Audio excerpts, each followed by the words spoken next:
Hi, I'm Dr. Virginia LeBlanc, also known as Doc V, the Pivot Maestro. Welcome to the Define Your Path podcast for those seeking to define their own path into purposed entrepreneurship. This is a show about transforming perspectives, as well as inspiring and motivating you to think without a box by exposing you to global thought leaders, change agents, and legacy builders, like my guest today, across industries on how they successfully define their path in life and business to profitability and sustainable wins. At Defining Paths, we operate in truth, transparency, and love to help you navigate the waters of your life and to put you back in business. And Define Your Path podcast is no different. It all starts in the mind. Will you be the captain or the crew is the question. Today's spotlight is with an amazing woman who has become a fast friend of mine, Krystal Hille. Krystal is the founder of Hille House Publishing, a soul leadership coach, and an international #1 bestselling author. She is passionate about gathering change makers and conscious creators who align with her mission to awaken and empower humanity into deeper sovereignty and connection. She helps them to step into their zone of flow, claim the essence of their leadership, and makes them into international bestselling authors so that their passion can ignite global change and enhance their authority and reach. Since early 2021, Krystal has helped over 70 thought leaders become international bestselling authors and has attracted the likes of Dr. John Demartini and Dr. Larry Farwell into her latest books. With 30 years in leadership, a background in theater directing, ancient tantric practices, and female empowerment, Krystal is a winner of the CREA Brainz Global Business Award 2021 and host of the Soul Leadership podcast. Aware of her multidimensional self, pre-COVID, Krystal facilitated spiritual retreats to Egypt and ran temple nights across Australia. She holds a BA with honors in English literature and theater studies, a diploma in life coaching, NLP, and timeline therapy, and is a certified master healer and tantra teacher. Krystal does it all, folks. She is a popular contributor to international festivals, summits, and podcasts, and has written 2 solo books and contributed to her further 4 anthologies. Originally from Germany, Krystal lives with her 2 children in County Victoria, Australia. Folks, I cannot think of a better guest for today as Krystal Hille. Krystal, welcome to the show. Wow, thank you so much, Doc V. It's always amazing when you hear your own biography read back. It's like, yeah, I do that. Absolutely. You know, you have to smell your roses, right? While we're still breathing, and you deserve to smell them. So we look forward to hearing your story, Krystal, on how you face your fears to love the skin you're in and pivot into pursuing your passion and soul purpose. So, you know, our podcast, we like to keep it simple for folks, right? We ask you only 2 questions. How have you defined your path? And how do you help others define theirs? And then we'll just flow between those 2 main questions with conversation. What do you think? I love it. All right, awesome. So you have the spotlight, my friend. So how did I define my own path? When I was thinking about this question, it really was like I followed meaning in my life. Like I followed the meaning. I followed what gave my life meaning. And in doing so, I guess purpose and passion come into the mix as well. My father was actually a church minister. And so I had very liberal parents in some way, in that they didn't believe that they owned me. They said, like, you do whatever you want to do. You do whatever makes you happy. So I never was put in a box. I had never had expectations imposed on me other than from the community, who are kind of trying to push me into the good girl role because, you know, being the daughter of a minister. So I kind of felt a little bit like in a straitjacket sometimes when I was at church functions. And I was like, no, I'm this free spirit. This doesn't fit. And yet I fulfilled it. I just fulfilled these expectations. And it's a very interesting dynamic within. Like there's on the one hand, this total freedom seeker and not following anybody else's rules. But then I call myself the silent rebel, or the silent, the silent change maker. So it's all within, and it comes out in subtle ways. I'm not the one who goes and shouts about it. It's been really interesting. So that it's an introvert change maker. And I think it's really important for many people to understand that you don't just have to be loud. And that the introverts in particular can find a way of also making their mark, and sometimes even more so. So after school, I knew I was here to help people. I always knew that. And I recognized, reflecting and journaling on my life. Now I've been put on this planet to empower myself and to empower others. And for many, especially spiritual people, we say that this is, I don't know about me, but many people say this is the life to resolve it all. This is the life to resolve all the patterns, all the fears, all the programming. And I do believe. And because unless we really resolve it, we can't live our best life. So that curiosity around what makes people tick and why do people do what they do was first explored through theater and literature, and then putting it on stage. Yes. And how, really understanding the motivations and digging into fictitious characters and understanding humans that way.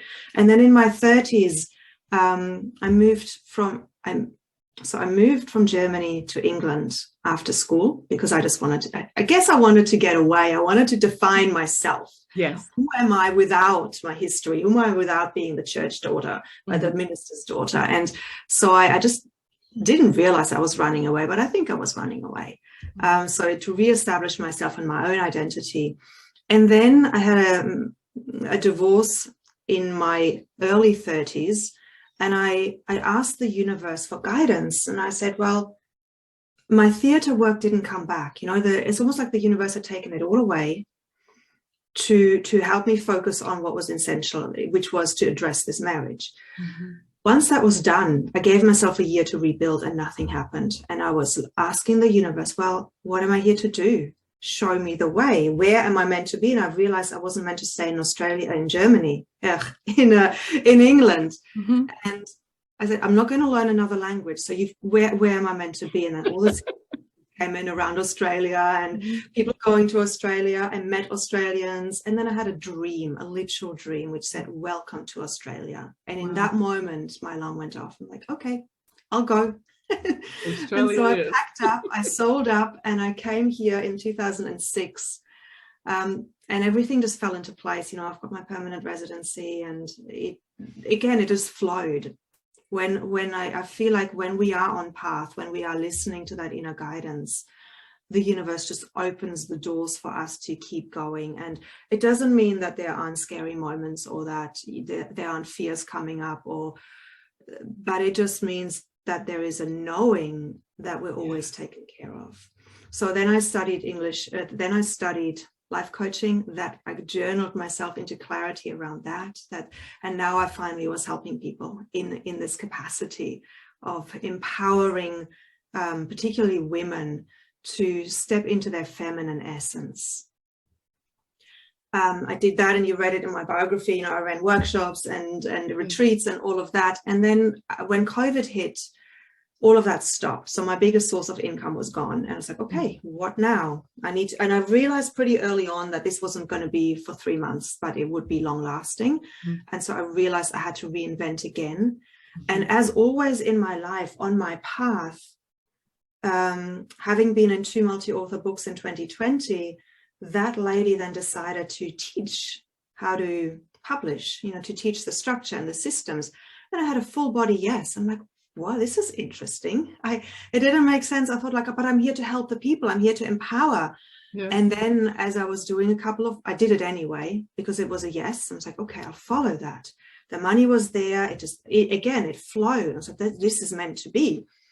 And then now, having 3 books under my belt, and with the 4th one that you're in, which is releasing today as we're launching this episode. Yes.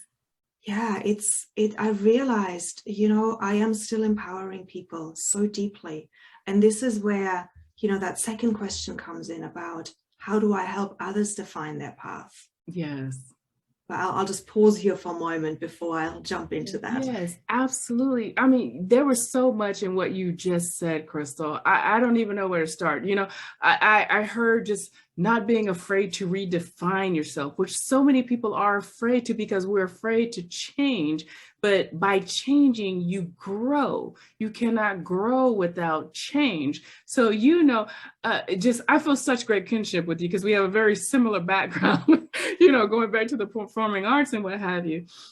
But, I want you to talk a little bit more about just how you change your perspective, your mindset to just shift gears and say, okay, so this didn't work out. This was a part of my journey, but there's so much more to what life has to me. And then getting into that flow, we talk about that a lot in the Inspired Living book, which I'm super excited for the project launch today.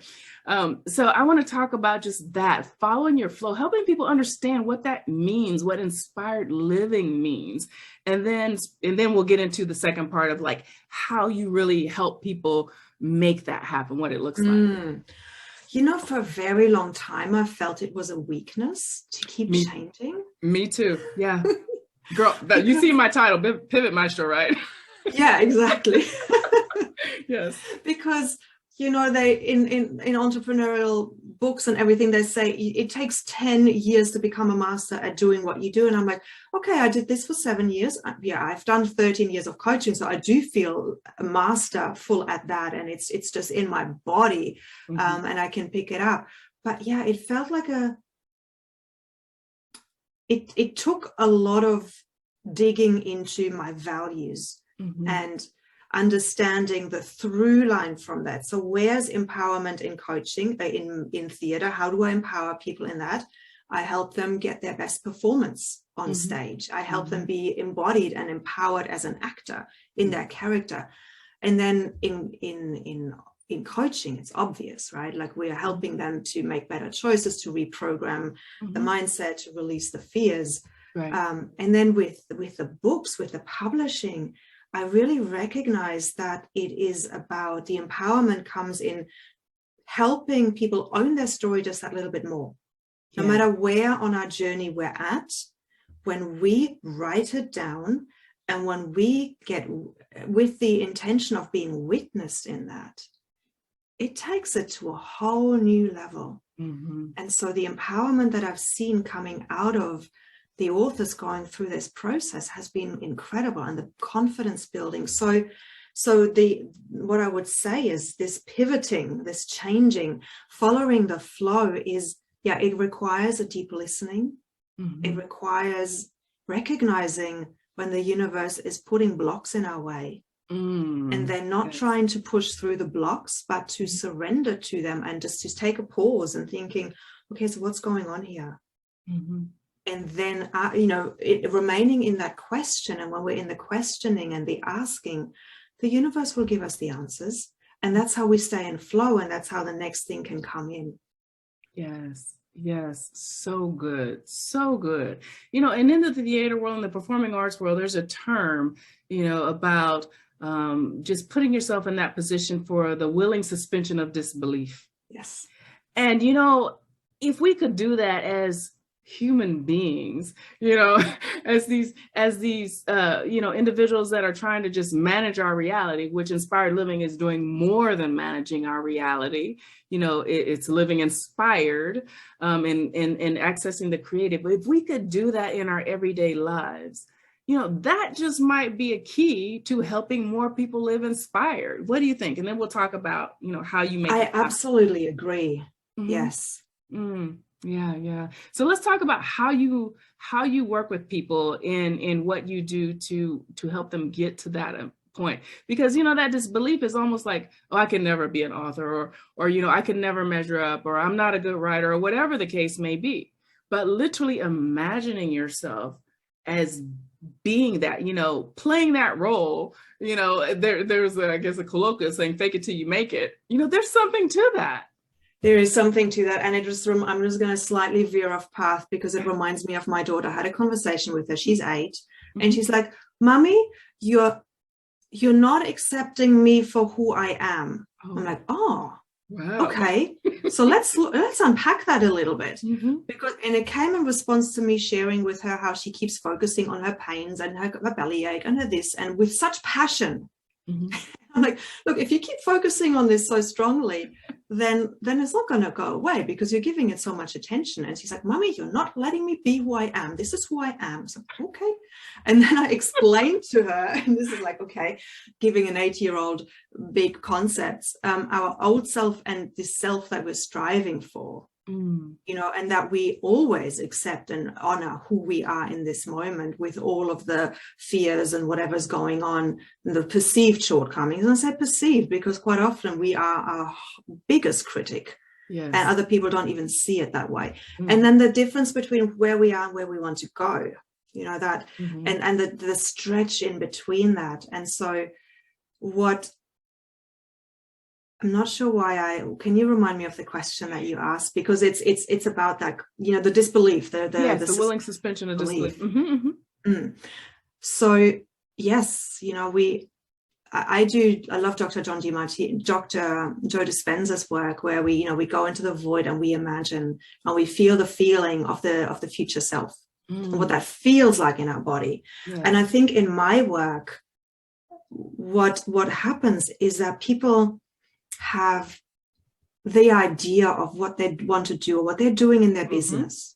It's a concept. It's often a concept in the head, but sometimes, and whilst it can be embodied, there's always more levels and layers to embody it. And so the process of writing about it helps us to drop deeper into it and claim it in a deeper way. And so I feel that is one of the intangible benefits of the work that I do. And I also believe that because of who I am and the background that I have and the awareness I bring to this process, it all acts as an activator. Yes. It just happens. And I'm often surprised, and I know it happened to you as well. And it's just such a beautiful way of deepening into something we're already doing. Like, it's not that me or you or the others weren't already living an inspired life and having a message to share around that, but it just takes it to the next level. You know, it does. And, you know, when you get in community, even in a multi-author project, and for those who don't know what that is, that, you know, it's when, you know, multiple people usually have a headliner, like in our Inspired Living that's coming out today, Dr. Larry Farwell. But we have 22 other amazing authors, thought leaders from across the world, you know, who come together in this project, and we become a community, you know, and by communing together, it's like we feed off of each other's energies, ideas. It takes that whole understanding and recognition of inspired living to a whole other level. And I know, you know, that was one of the comments I shared, you know, in just our group conversation about, I wrote an entire chapter, Krystal, an entire chapter in my book, Love the Skinnier and How to Conquer Life Through Divergent Thinking, about the balancing act, you know, and talking about managing your reality. So even I was in my healing process, in my healing phase and reconciliation when I wrote that book. And while I was on the path to inspired living, I hadn't dialed into it because I was still in the healing phase, where in the reconciliation piece, where I was just trying to stay afloat, treading water, you know, to get back on top, you know, to get my legs under me, right?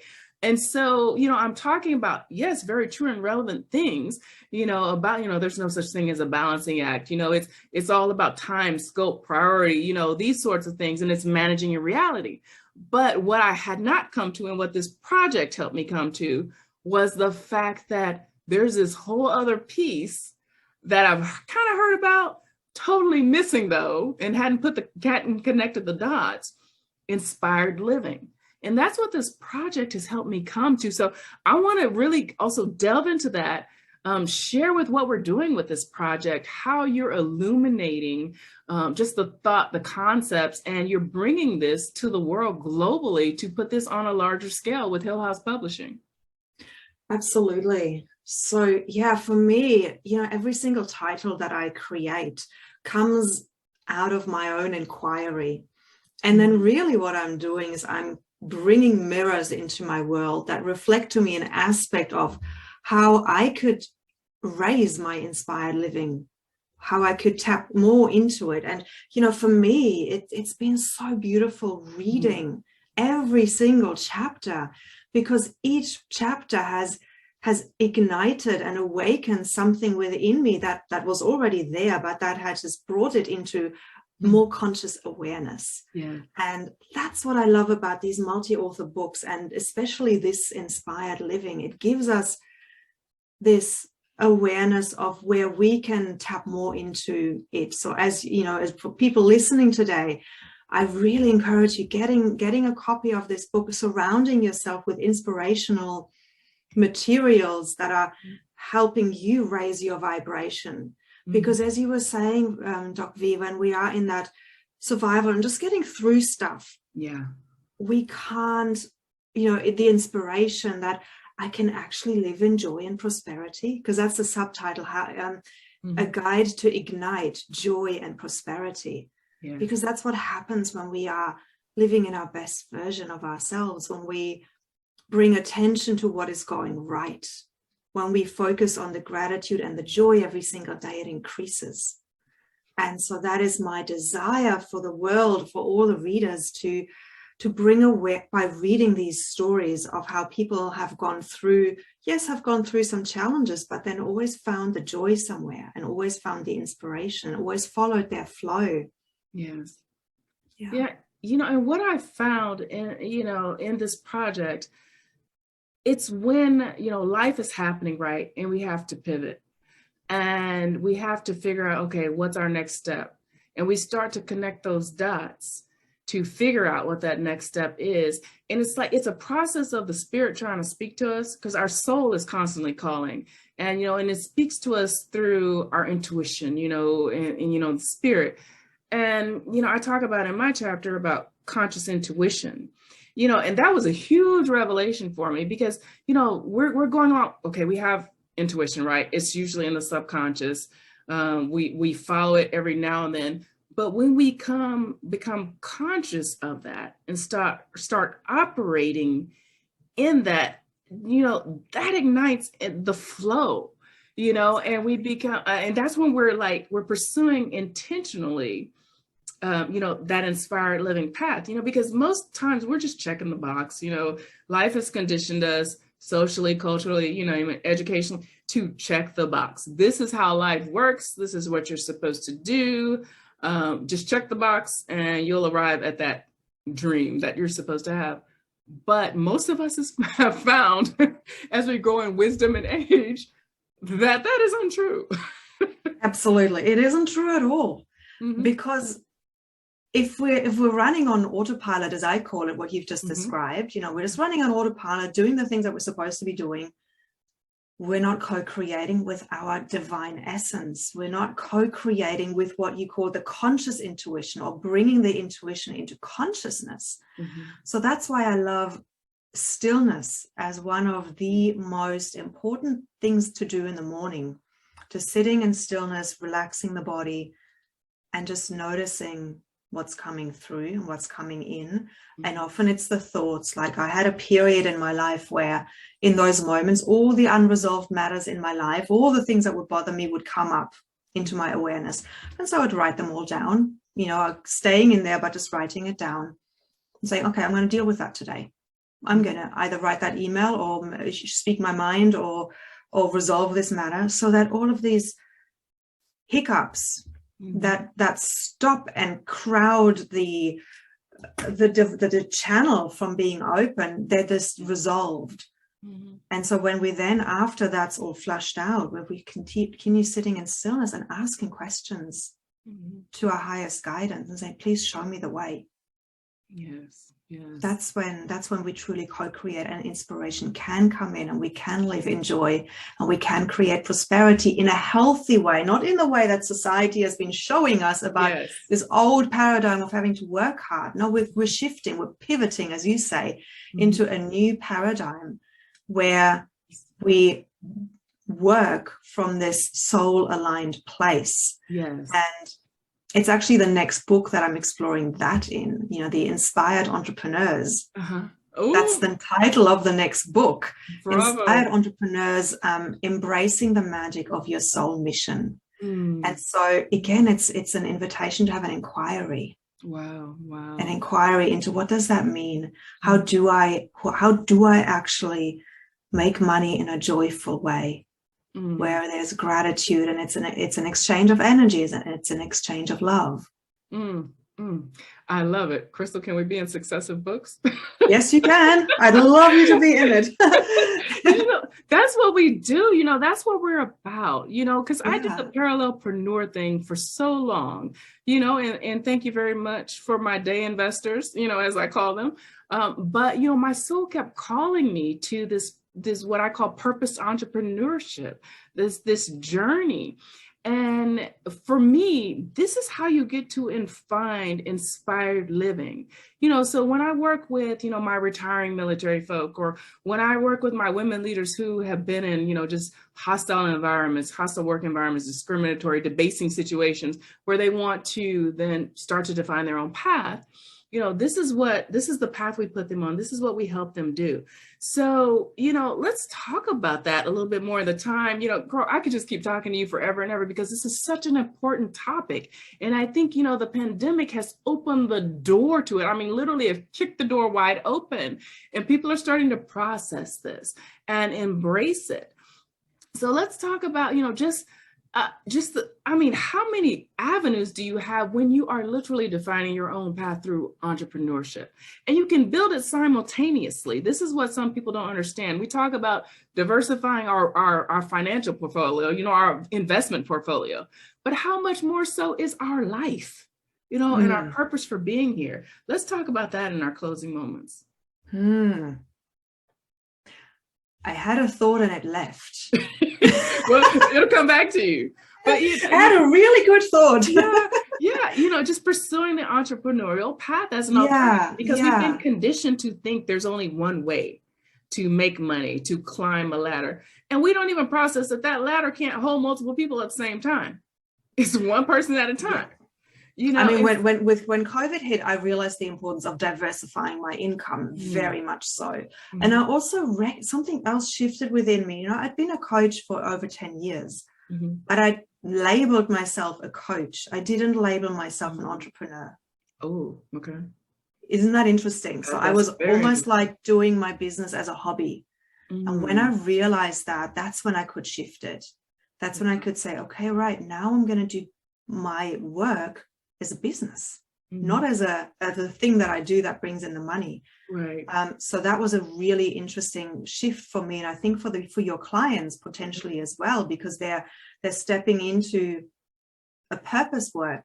Yes. But then they also have to bring the business skills to it, and they go hand in hand. And I think one thing that I love saying is that this entrepreneurial journey is the biggest self-development that we can go under, because it flashes up everything. Absolutely. There is no one to blame. There's nobody to point the finger at other than ourselves. And that radical honesty that is required to break through those things and the doubts and the fears really helps us to get to our best self. Yes. And, and truly, the saying, that there's nothing to fear but fear itself, that is so true. True. And one of my sayings is just embrace your fear and it will become your ally. And that is what I have found on my entrepreneurial journey and just walking this inspired living path. Yeah. So I want to thank you publicly on air for just your brilliance, for you following and walking in your soul purpose and opening the door to so many people, who, because we have tons of new authors, brand new authors in this project who are absolutely brilliant, who are owning their story and telling their story, speaking their truth, and it's going to change lives. It is. It's going to inspire, and it's going to give hope that if they can do it, so can I. And that is really my biggest intention with these books. Yes, absolutely. Krystal, I just adore you. And I'm coming to Australia one of these days and we're going to meet in person. Yay, I'd love that. Thank you so much for being our spotlight today. Absolutely brilliant. So many diamonds, so many nuggets that I know the audience will pick up. Yeah, so we really appreciate you. Audience, be sure to follow Krystal Hille on social media. Krystal, please tell us what's the best way to connect with you. And we know today is the launch of Inspired Living, so go get it on Amazon, June 24th. So just find my name on LinkedIn or Facebook. These are the two places I'm most active in. We also have a special gift for everybody listening today, which is our free masterclass on top tips on living an inspired life, where you can get to feel all the authors who are sharing. Each of them are sharing their top tip for living an inspired life in less than 2 minutes, which is an exciting thing because we're all time poor. But yeah, I invite you to get the copy of that masterclass, and we'll put the link below somewhere. And yeah, get your copy of the book as well. Absolutely. Absolutely. Thank you so much. Folks, make sure you find Krystal Hille. That's Hille, and with Hille House Publishing. You may also read her full bio again at our platform for the Define Your Path podcast. And you will be able also to link to that opportunity for the masterclass. We'll also have our social media pushing out the launch. Help us become a bestseller. We appreciate you. We thank you, Krystal. We thank you for being on the show today. It has been absolutely inspiring and wonderful. Thank you for sharing your truth in transparency and love. So folks, be sure to visit our virtual home to see what we're up to at definingpaths.online. And it's an awful lot, so make sure you check us out. I'm Doc V, the Pivot Maestro, and always your corner woman. Be true to you and define your path. We'll see you on our next episode.